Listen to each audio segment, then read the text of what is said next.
Greetings to all and welcome back to my channel, that is Commerce Classes by Ronak Sharma.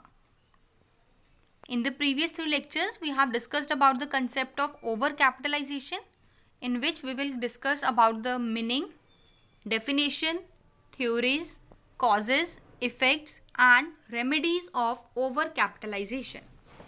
ठीक है, अगर अभी तक आपने वो वाली वीडियोस नहीं देखी हैं तो सबसे पहले आप वो देखो.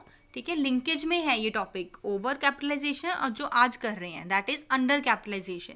ठीक है, तो अगर आपको पहले ओवर कैपिटलाइजेशन का मीनिंग क्लियर होगा तभी आपको अंडर कैपिटलाइजेशन का मीनिंग अच्छे से क्लियर हो पाएगा. ठीक है, and today we are going to discuss about the under capitalization.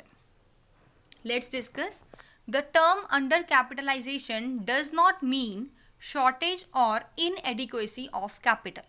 देखो, जैसे हमने ओवर कैपिटलाइजेशन में क्या कहा था कि इसका ये मतलब नहीं है कि कंपनी में कैपिटल ओवर हो गई है, नहीं. सिमिलरली उसी तरह हम ये कह रहे हैं कि अंडर कैपिटलाइजेशन का भी मतलब ये नहीं होता कि शॉर्टेज हो गई है या फिर इनएडिक्वेसी है कैपिटल की. ठीक है, the term under capitalization is just reverse to over capitalization. तभी मैंने ये चीज़ बोली ना कि अगर पहले आपने ओवर कैपिटलाइजेशन वाले लेक्चर्स नहीं लगाए तो पहले आप वो पढ़ो. क्यों?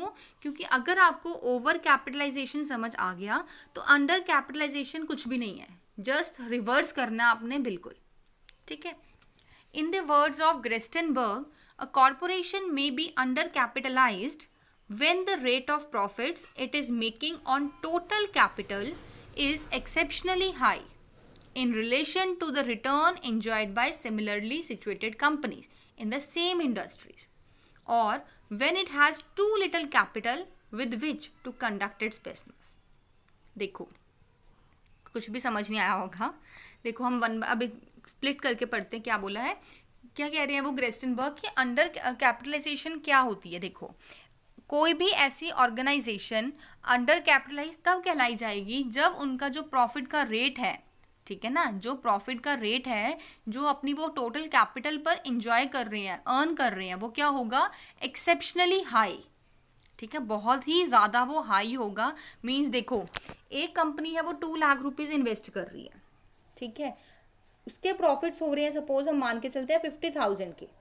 ठीक है, लेकिन आपकी कंपनी क्या है 1 लाख रुपीज़ में ही 60,000 अगर प्रॉफिट्स अर्न कर रही है तो बेटर कौन हुआ, सेकंड वाली कंपनी. आपकी कंपनी कम कैपिटल में ज़्यादा प्रॉफिट अर्न कर रही है तो ऐसी कैपिटल को हम क्या बोलते हैं, ओवर अंडर कैपिटलाइजेशन. ठीक है, और किसके कंपैरिजन में, in relation to the return enjoyed by similarly situated companies. जो आपकी इंडस्ट्री के अंदर जो सेम कंपनीज होंगी ना, उनके कंपैरिजन में आप अगर बहुत ही ज़्यादा रेट ऑफ रिटर्न एंजॉय करते हो, हाई रेट ऑफ रिटर्न अगर आप एंजॉय करते हो on your total capital, then your company or corporation is called to be a undercapitalized company.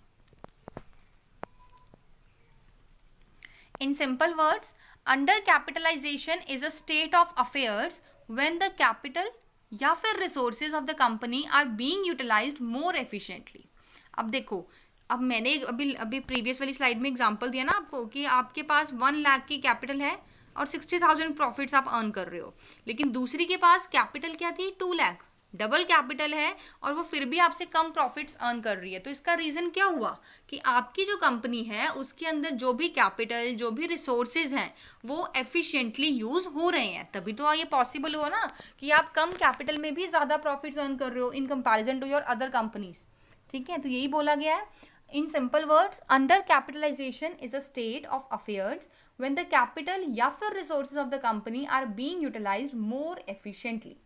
As a result, the company succeeds in continuously earning abnormally high rate of return on capital employed in it. तो क्या होगा इसका result, जब आप efficiently use करते हैं अपने resources को तो कंपनी भी एबल होती है abnormally high rate of return earn करने में. ठीक है, जो भी उन्होंने कैपिटल एम्प्लॉयड करी है उसके रिस्पेक्टिवली बहुत ही ज़्यादा रेट ऑफ रिटर्न अर्न करते हैं और कॉन्टिन्यूसली होगा ये. ठीक है, such a company declares a high rate of dividend. Obvious है, जब आपके रिटर्न्स अच्छे होंगे, आपके प्रॉफिट ज़्यादा होंगे तो आप डिविडेंड भी हाई रेट पे डिक्लेयर करेंगे in comparison to the prevailing rate. जो आपका मार्केट में रेट चल रहा हो इसके कंपैरिजन में, तो जो मार्केट वैल्यू होगी आपके शेयर्स की, ठीक है, वो भी आपकी इंक्रीज हो जाएगी to their book value. Thus, undercapitalization refers to the sound financial position. अब अंडर कैपिटलाइजेशन को क्या माना गया है? Sound financial position and the good management of the company. अगर आपकी फाइनेंशियल पोजीशन अच्छी है, साउंड नेचर की है, या फिर अगर आपकी मैनेजमेंट अच्छी है, ठीक है, if you are having a good management, तो आप इंजॉय कर सकते हैं अंडर कैपिटलाइजेशन की सिचुएशन को. Right. Now causes of under capitalization. देखो, हम ये तो बोल रहे हैं कि अंडर कैपिटलाइजेशन क्या होता है कि आपने कम कैपिटल में हाई रेट ऑफ रिटर्न को एंजॉय कर लिया. ठीक है, रेट ऑफ रिटर्न बहुत ज़्यादा एंजॉय कर रहे हो in comparison to your competing firms और कंपनीज. ठीक है, तो अब ये क्या कॉजेज हैं ऐसे जो आपको ये सिचुएशन को एंजॉय करवाने में हेल्प करेगा. ठीक है, causes of under capitalization. The following are the important causes of undercapitalization. First one is underestimation of capital requirement. Suppose आपको कैपिटल चाहिए थी 2 लाख रुपीज़ की. ठीक है, आपने एस्टिमेट कर लिया कि मुझे तो 1 कैपिटल में ही मेरा सारा काम हो जाएगा. ठीक है, तो आपने जब अंडर कैपिटलाइजेशन मतलब अंडर एस्टिमेट कर लिया अपने कैपिटल रिक्वायरमेंट का, तब भी आप अंडर कैपिटलाइजेशन की सिचुएशन को फेस करेंगे. At the time of promotion, the promoters may underestimate the capital requirements of the company. कई बार क्या होता है, प्रमोशन के टाइम पे जो हमारे प्रमोटर्स होते हैं ना, वो हमारी कैपिटल रिक्वायरमेंट को अंडर एस्टिमेट कर देते हैं. This may result in a situation of under capitalization at later stages when more capital is required. अब जब फ्यूचर में जाके आपको कैपिटल ज़्यादा चाहिए होगी, ठीक है, तो उस केस में, उस सिचुएशन में आपको फेस करनी पड़ेगी अंडर कैपिटलाइजेशन की सिचुएशन. ठीक है, तो फर्स्ट कॉज क्या हो गया? Under estimation of capital requirement.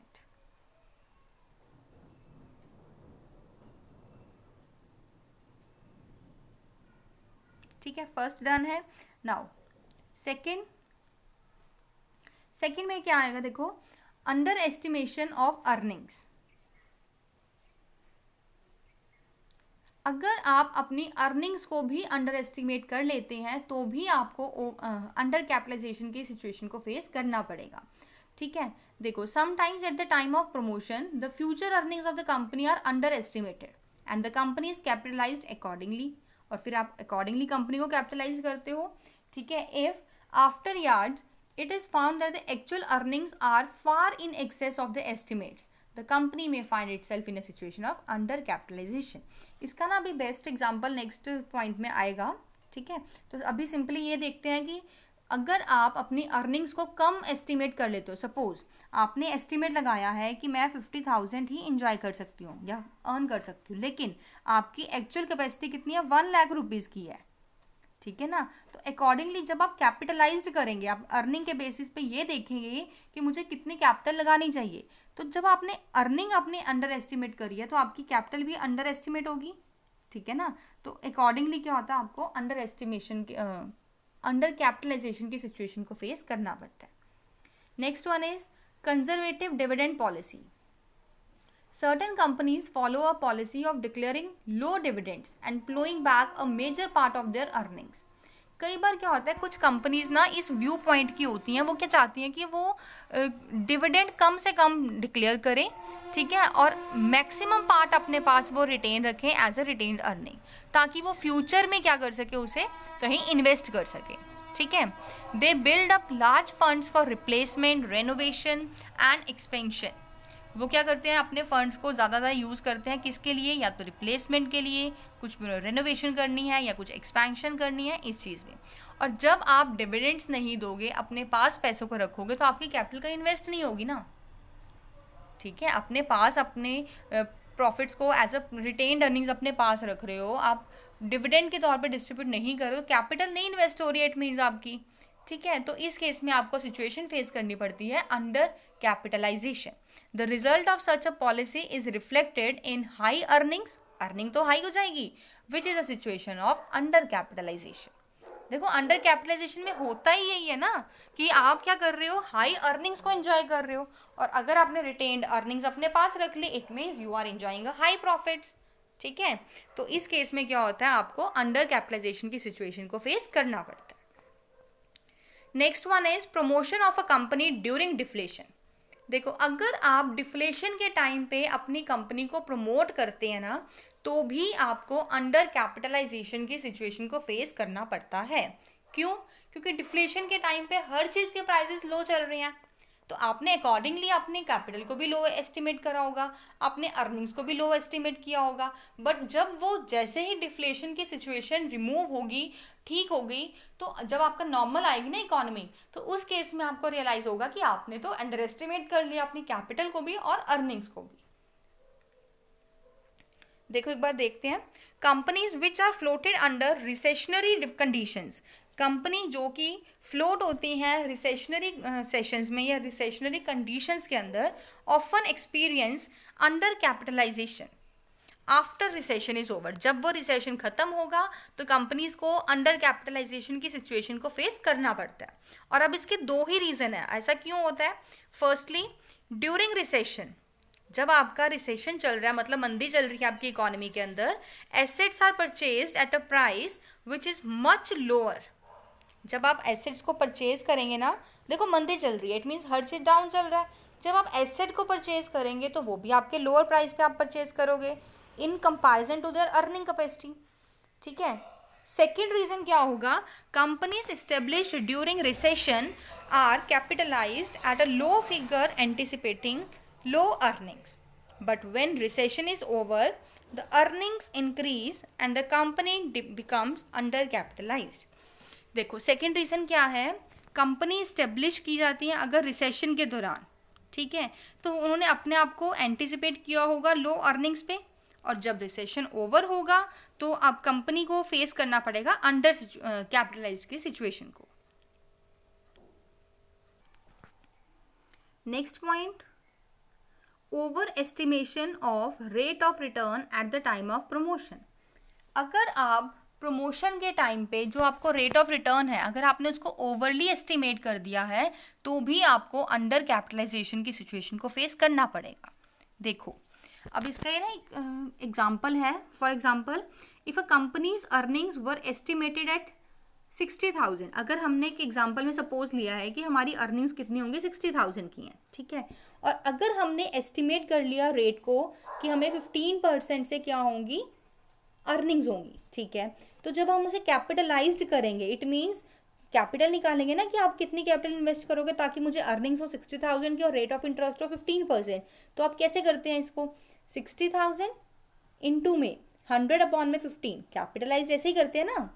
तो आपका आंसर क्या आएगा, कैपिटल कितनी आ जाएगी, 4 लाख की। बट बाद में हमें ये रियलाइज हुआ जब कि एक्चुअल हमारा रेट ऑफ इंटरेस्ट क्या था, 10% था। अब अकॉर्डिंगली फिर कैलकुलेट करते हैं, देखो अर्निंग तो वही रहेंगी आपकी 60,000, रेट अब आपका चेंज हो गया है 10%, पहले 15 था, अब आपका हो गया 10%। अब आप कैपिटलाइज जब करेंगे, ठीक है, तो क्या होगा, वो 60,000 इंटू 100 अपॉन में 10, तो अब आपकी कैपिटल कितनी होगी, 6 लाख, जबकि पहले आपने 4 लाख एस्टिमेट कर ली थी, लेकिन एक्चुअल में क्या होनी चाहिए थे, 6 लाख। इट मीन्स आपने अंडर एस्टिमेट कर लिया फिर से, ठीक है, तो आपको फिर अंडर कैपिटलाइजेशन की सिचुएशन को फेस करना पड़ेगा। ठीक है, अब एक बार रीड करते हैं। Sometimes a concern estimates it's income correctly. कई बार इनकम तो हम एस्टिमेट ठीक कर दें, लेकिन जो हमारी रेट ऑफ रिटर्न है ना, हम उसको ओवर कैपिटलाइज्ड कर लेते हैं। एग्जाम्पल देखो दिया हुआ है, if a company's earnings were estimated at 60,000 and the rate of earnings was fixed at 15%, by applying this rate the capitalization was fixed at 4 lakh. वो मैंने आपको बता दिया कैसे करना है, लेकिन जब एक्चुअल में हमने देखा कि 10% है तो कैपिटलाइजेशन हमारी 6 लाख, जो डिफरेंस है आपका 2 लाख का, वो आप क्या हो, under capitalised. Thus the company is undercapitalized by ₹2 lakh. ठीक है। Next one is high level of efficiency. In a company where management is very efficient, the company may operate on a very high level of efficiency, even with a less amount of capital. देखो अगर आपकी जो management अगर efficient होती है ना, तो company high level of efficiency के साथ अपने मतलब अच्छा ऑपरेट करती है। अगर उनके पास लेस अमाउंट ऑफ कैपिटल है, फिर भी आपकी कैपिटल कम है, फिर भी वो अच्छा ऑपरेट करेगी, रीज़न बीइंग आपकी जो मैनेजमेंट है उसकी एफिशिएंसी काफ़ी ज़्यादा है। ठीक है, over a period earning position of the company will improve and it will become under capitalized. Next one is desire to retain control. कई बार देखो क्या होता है, जो हमारे शेयर होल्डर्स होते हैं ना, वो अपना कंट्रोल या फिर ऑनरशिप को डाइल्यूट नहीं करना चाहते, ठीक है, ऑनरशिप को डिस्ट्रीब्यूट नहीं करना चाहते। तो इस केस में देखो क्या होता है, in many companies the promoters desire to retain full control over the management of the company. जो प्रोमोटर्स होते हैं वो क्या चाहते हैं कि वो अपना पूरा का पूरा कंट्रोल वही रखे मैनेजमेंट के ऊपर, ठीक है। For this purpose they issue lesser number of shares to monopolize them. तो इसीलिए वो क्या करते हैं, पब्लिक में शेयर्स को कम से कम इशू करते हैं। क्यों? क्योंकि जब वो पब्लिक में शेयर्स इशू करेंगे, इट मीन्स लोग सब्सक्राइब करेंगे, शेयर होल्डर्स बन जाएंगे वो लोग। अब जब शेयर होल्डर्स, आपको पता है कि रियल ऑनर्स होते हैं, तो जो ऑनरशिप है वो डाइल्यूट हो जाएगी, डिस्ट्रीब्यूट हो जाएगी ना। तो इस चीज़ को रोकने के लिए, क्योंकि वो चाहते हैं कि हम ही रिटेन करें फुल कंट्रोल, तो वो क्या करते हैं, लेस इशू करते हैं शेयर्स को, ठीक है, ताकि वो मोनोपोली अपनी बना सके। This may lead to under capitalization. Again इससे क्या होगा, आपकी सिचुएशन अराइज होगी called under capitalization. Next cause is difficulty in raising capital. देखो कई बार क्या होता है ना, आपको डिफिकल्टी होती है रेज करने में कैपिटल को, ठीक है। तो आपकी जब कैपिटल ही नहीं आएगी आपके बिजनेस में, तो सिचुएशन तो ऑब्वियस है कि अंडर कैपिटलाइजेशन होगी, ठीक है। Sometimes the promoters find it difficult to raise the required amount of capital. कई बार क्या होता है, हमारे प्रमोटर्स को ना बहुत ही डिफिकल्टी फेस करनी पड़ती है when they are raising the capital for the company. Even then they start the company and run it mostly with the help of short term loans. तो वो क्या करते हैं, जब आप फंड्स को रेज नहीं कर पा रहे हो, तो वो क्या करते हैं, शॉर्ट टर्म लोन्स लेना स्टार्ट कर देते हैं। This is a situation of under capitalization. Clear होगा आई थिंक। चलो एक बार क्विकली देखते हैं। सबसे पहले हमने क्या किया है, मीनिंग किया है अंडर कैपिटलाइजेशन का, जिसका क्या मीनिंग होता है कि company high rate of profits को अर्न करती है on the total capital invested, ठीक है। फिर उसके बाद हमने कुछ किया कॉजेस, कि अंडर कैपिटलाइजेशन के कॉजेस क्या है। फर्स्ट था, आपने अंडर एस्टिमेट, देखो कैपिटल को, अर्निंग को जब आप अंडरली एस्टिमेट करते हो, कम एस्टिमेट कर लिया, तो आपका होगा, एक था हमारा यहाँ पे रेट ऑफ रिटर्न, जब रेट ऑफ रिटर्न को आप ओवर एस्टिमेट कर दो। 3 पॉइंट है। देखो सबसे पहले तो क्या करना है, आपने अंडर एस्टिमेट करना है कैपिटल रिक्वायरमेंट को, तो आपकी अंडर कैपिटलाइजेशन की सिचुएशन हो जाएगी। अगर आपने अर्निंग्स को अंडर एस्टिमेट करा है तो भी आ जाएगी। अगर आप कंजर्वेटिव डिविडेंड पॉलिसी को अडॉप्ट करते हैं, मींस आप रिटेन्ड अर्निंग ज़्यादा करना चाहते हो और डिविडेंड डिस्ट्रीब्यूट कम करना चाह रहे हो, तो इसका क्या मतलब हुआ कि आप अपने पास प्रॉफिट्स रख रहे हो, और जब प्रॉफिट्स हाई होते हैं तो वो सिचुएशन कौन सी होती है, अंडर कैपिटलाइजेशन की, ठीक है। और जब प्रमोशन करते हैं हम कंपनी की डिफ्लेशन के टाइम पे, तो भी आपको अंडर कैपिटलाइजेशन की सिचुएशन को फेस करना पड़ता है। रीज़न, डिफ्लेशन के टाइम पे मंदी चल रही है, हर चीज़ के प्राइस डाउन है, तो आप अकॉर्डिंगली एस्टिमेट कर लेते हो। लेकिन जैसे ही वो रिसेशन की, डिफ्लेशन की सिचुएशन ठीक होती है, ठीक है, मार्केट अपने नॉर्मल लेवल पर आती है, तो आपकी वो अंडर कैपिटलाइज फेस करना पड़ता है आपको। नेक्स्ट ये कर ही लिया हमने, over estimation of rate of return, और ठीक है, हाई लेवल ऑफ एफिशिएंसी। अगर आप, कई बार क्या होता है, आपकी एफिशिएंसी इतनी ज़्यादा होती है ना कि आप कम से कम कैपिटल में भी बहुत अच्छा परफॉर्म कर जाते हो, ठीक है, तो उस केस में भी आपको अंडर कैपिटलाइजेशन फेस करना पड़ेगा। फिर है डिजायर टू रिटेन कंट्रोल। कई बार क्या होता है, प्रमोटर्स ये चाहते हैं कि हम ही सिर्फ कंट्रोल करें पूरी की पूरी कंपनी की मैनेजमेंट को, तो इसी पर्पस के लिए वो क्या करते हैं, लेस नंबर ऑफ शेयर्स को इशू करते हैं, ताकि उनकी ऑनरशिप, कंट्रोल डाइल्यूट ना हो सके। और लास्ट क्या था आपका, डिफिकल्टी इन रेजिंग कैपिटल। कई बार आप कैपिटल को रेज करने में ही डिफिकल्टी फेस करते हैं, ठीक है, जिसके कारण आपको फेस करनी पड़ती है situation of under capitalization. I hope you like this video. Thanks and have a wonderful day.